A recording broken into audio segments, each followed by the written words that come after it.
রাজশাহী বিশ্ববিদ্যালয়ে 13 তারিখ পর্যন্ত রাজশাহী বিশ্ববিদ্যালয়ে সব বন্ধ, এরকম একটা প্রচার, যেটা সত্য নয়। সর্বজনীন পেনশন স্কিম সংক্রান্ত বৈষম্যমূলক প্রজ্ঞাপন প্রত্যাহারের দাবিতে কর্মবিরতি পালন করছেন রাজশাহী বিশ্ববিদ্যালয়ের শিক্ষকরা। ফলে বিশ্ববিদ্যালয়ের সব ক্লাস পরীক্ষা বন্ধ রয়েছে।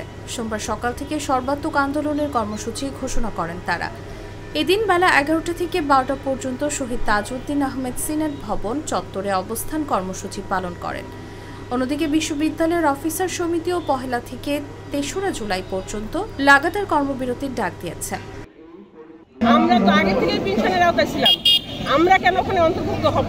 আমাদের তো ওখানে অন্তর্ভুক্ত হওয়ার কথা না। কোথা থেকে হঠাৎ করে আসলো সেই এটা অবশ্যই একটা ষড়যন্ত্রমূলক আমার কাছে মনে হয়েছে, কারণ ষড়যন্ত্রকারীরা থেমে নাই, ওরা ষড়যন্ত্র করতে থাকবে এবং এটা অবশ্যই আমাদের বিশ্ববিদ্যালয়ের শিক্ষকদের উপর আঘাত এবং এটা জাতির মেরুদণ্ডের উপর আঘাত।